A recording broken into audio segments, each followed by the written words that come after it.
CMPD officer has been charged with misdemeanor death by vehicle, but his attorney does not agree with those charges. He believes the officer should have received a citation instead.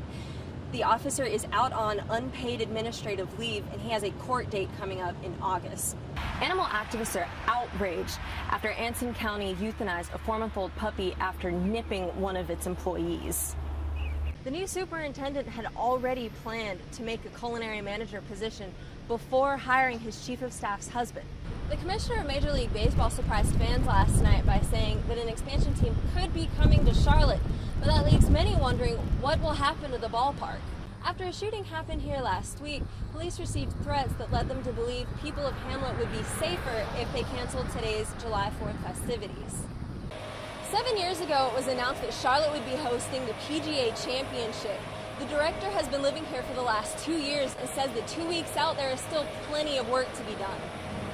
A rally is being held in Uptown tonight in favor of building an MLS stadium.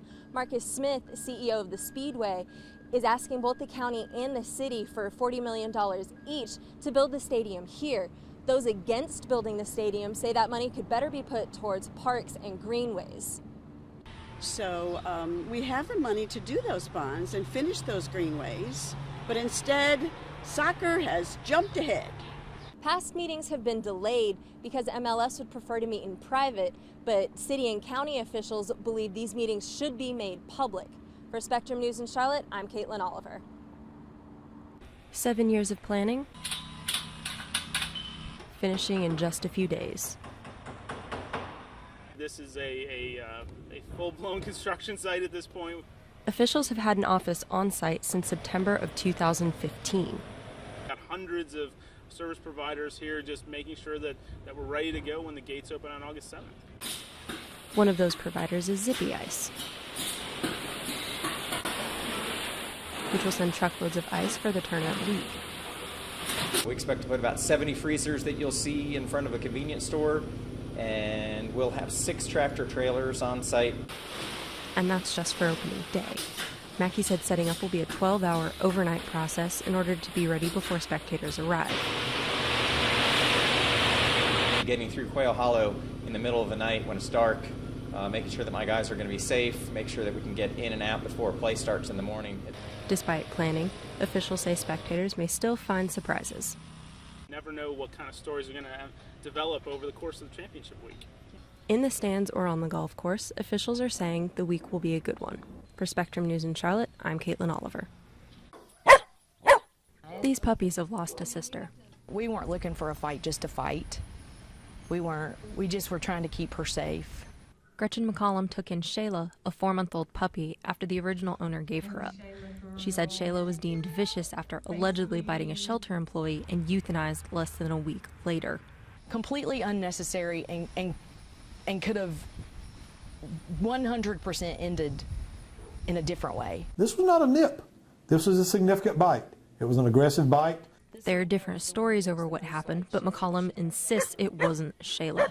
Despite the negative test results, Anson County Attorney Scott Forbes still stands by the decision. It's a tough decision, and it was not one taken lightly. Anson County Shelter and county employees have received death wishes and death threats. The shelter was closed today because of those threats. And bombardment of emails, text messages, and Facebook postings and things of that nature.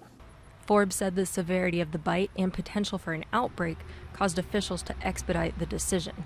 These people acted with the sole responsibility of trying to protect the community. And whether you disagree with that opinion or not, safety was upheld. There's got to be some change that the people that are in control, the officials that are in control of making the decisions about animals, have to have compassion towards these animals. We barely made it out. Donations are pouring in. A whole bunch of stuff. After a fire was intentionally set Sunday night, according to fire officials. Everybody get out the building! They've lost everything. Dozens are still staying at this temporary shelter. Folks are emotional. They want to go home. That's what I heard several of them say, I want to go home. So the Charlotte community is coming together. We're here to lend a helping hand and just help the families recover from something like that, you know. So that they can start that recovery of going back to a normal life, and that's our ultimate goal. To help where they can. Okay, thank you. Let that incident turn into something positive by the outreach in the community to try to help those families, to let them know that they're not alone and that we will stay with them and help and support in any way that we can.